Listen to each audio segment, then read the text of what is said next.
berbahagia, pertama-tama mari kita panjatkan puji syukur kepada Allah Subhanahu wa taala atas karunia-Nya. Pada siang kali ini kita dapat melaksanakan rangkaian ibadah salat Jumat. Mudah-mudahan segala pengorbanan dan ibadah kita diterima oleh Allah Subhanahu wa taala. Amin ya rabbal alamin. Tidak lupa khotib mengajak kepada kita sekalian untuk senantiasa meningkatkan ketakwaan kita kepada Allah Subhanahu wa taala sehingga kita termasuk orang-orang yang muttaqin. Amin ya Allah ya rabbal alamin. Jemaah yang rahimahullah, pada pekan ini, tepatnya pada pekan depan, kita diingatkan oleh fakta terkait dengan keluarga, di mana Perserikatan Bangsa-Bangsa atau PBB telah menetapkan bahwa pada sejak 15 Mei tahun 1993 menetapkan Hari Keluarga Internasional dengan beberapa alasan, antara lain yang pertama karena keluarga dianggap sebagai sel terkecil atau bagian terkecil, namun memiliki peran yang sangat vital dalam pembangunan masyarakat. Tanpa keluarga yang sehat dan harmonis, masyarakat dan negara akan kehilangan fondasi moral. Yang kedua, bahwa keluarga itu menjawab tantangan global karena fenomena modernisasi, urbanisasi, kemiskinan, perceraian, dan pengaruh media global telah mengancam stabilitas keluarga.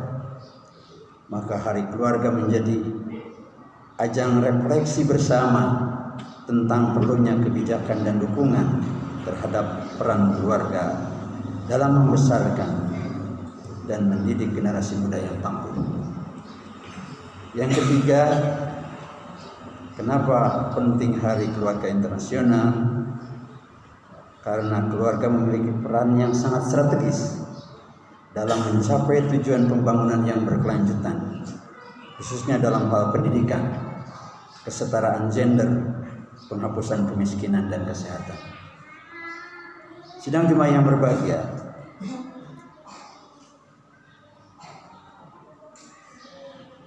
dalam wawasan keislaman, sejatinya keluarga adalah amanah dan anugerah dari Allah Subhanahu wa taala. Dari keluarga yang kuat dan harmonis akan lahir masyarakat yang kokoh, bangsa yang bermartabat, dan generasi yang bertakwa. Tetapi hari ini kita menyaksikan hal lain. Banyak keluarga yang tercerai-berai, anak-anak tumbuh tanpa arahan, dan nilai-nilai Islam mulai tergeser oleh budaya asing yang tidak sesuai dengan syariat. Sementara itu, menjaga keluarga adalah menjadi tanggung jawab besar yang Allah bebankan kepada setiap kepala keluarga. Allah Subhanahu wa taala berfirman dalam surat At-Tahrim ayat 6, A'udzubillahi minasyaitonirrajim. Ya ayyuhalladzina amanu qu anfusakum wa ahlikum nar. Wahai orang-orang yang beriman, peliharalah dirimu dan keluargamu dari api neraka. Jamaah rahmatullah, peringatan Allah ini mengingatkan sekali lagi kepada kita, tugas kita sebagai orang tua bukan hanya memberi makan dan tempat tinggal kepada anggota keluarga, tetapi juga memberikan pendidikan agama, menanamkan akhlak, serta memberi teladan dalam ibadah, bertanggung jawab, dan berakhlak mulia. Jamaah rahmatullah, kesadaran menjaga keluarga dimulai sesungguhnya harus dari diri sendiri. Suami istri hendaknya saling memahami dan mendukung, bukan saling menyalahkan. Anak-anak tidak boleh dibiarkan tumbuh tanpa bimbingan. Jangan sampai media sosial dan hiburan merampas perhatian mereka dan waktu kita untuk keluarga.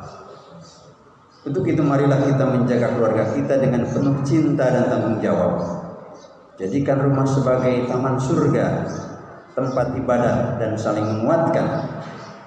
Jangan biarkan urusan dunia membuat kita lalai dari keluarga.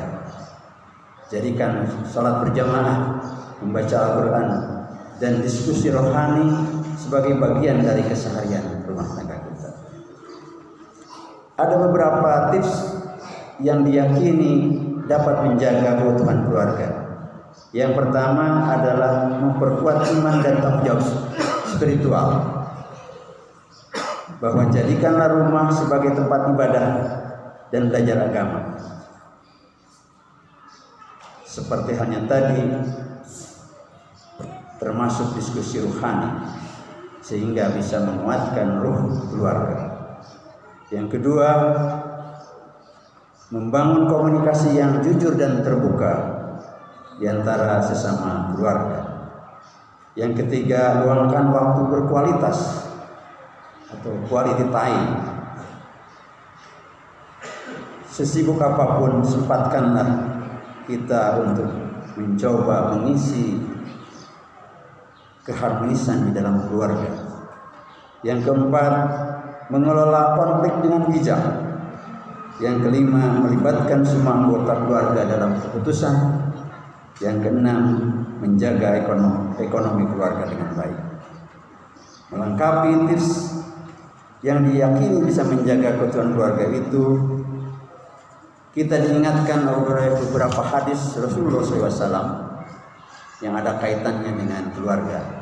Yang pertama, hadis yang sangat populer diriwayatkan oleh Bukhari dan Muslim, "Kullukum ra'in wa kullukum mas'ulun an ra'iyati. Fal imamu ra'in wa huwa mas'ulun an ra'iyati. War rajulu ra'in fi ahlihi wa huwa mas'ulun an ra'iyati.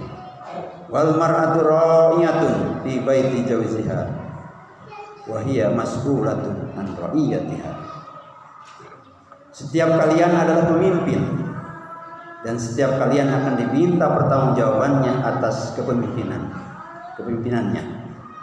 Seorang imam adalah pemimpin dan akan diminta pertanggungjawaban atas rakyatnya. Seorang laki-laki adalah pemimpin di keluarganya dan akan diminta pertanggungjawabannya atas mereka. Begitupun seorang wanita adalah pemimpin di rumah suaminya dan akan diminta pertanggungjawabannya atas pengaturan rumah tangganya. Hadis kedua tentang keutamaan berbuat baik kepada keluarga. Khairukum li ahli wa ana khairukum li ahli. Bahwa sebaik-baiknya kalian adalah yang paling baik kepada keluarga. Khairukum li ahli wa ana khairukum li ahli. Bahwa sebaik-baik kalian adalah yang paling baik kepada keluarganya, dan aku, kata Rasulullah, adalah yang paling baik di antara kalian kepada keluargaku. Hadis diriwayatkan oleh Tirmidzi. Hadis ketiga tentang nafkah kepada keluarga. An Abi Mas'ud Al-Ansari radhiyallahu anhu qala Nabi sallallahu alaihi wasallam, "Idza anfaqa rajulu ala ahlihi nafaqatan yahtasibuha wa hiya lahu shadaqah." Artinya, jika seorang laki-laki menafkahkan hartanya untuk keluarganya dengan mengharap pahala, maka nafkah itu bernilai sedekah baginya. Hadis diriwayatkan oleh Bukhari dan Muslim. Hadis berikutnya tentang pendidikan anak. Qala Rasulullah SAW, "Mana hala walidun waladahu nihlatan afdala min adabin hasanin." Seorang ayah tidak memberikan suatu pemberian yang lebih utama kepada anaknya selain akhlak yang baik. Hadis diriwayatkan oleh Tirmidzi. Jamaah rahmatullah, menyimpulkan apa yang dijelaskan dalam beberapa hadis, juga tips yang dirumuskan oleh para ahli tentang menjaga keluarga. Mari kita mencerna dan menghayati apa yang disampaikan Imam Ghazali dalam Ihya Ulumuddin yang menyebutkan al-usratu majra'atul akhlaqi wa bi salahiha taslahal ummah wa bi fasadiha tafsadul ummah. Keluarga adalah ladang akhlak. Jika ia baik, maka umat akan baik. Jika ia rusak, maksudnya jika keluarga itu rusak, maka umat pun akan rusak. Barakallahu fiikum.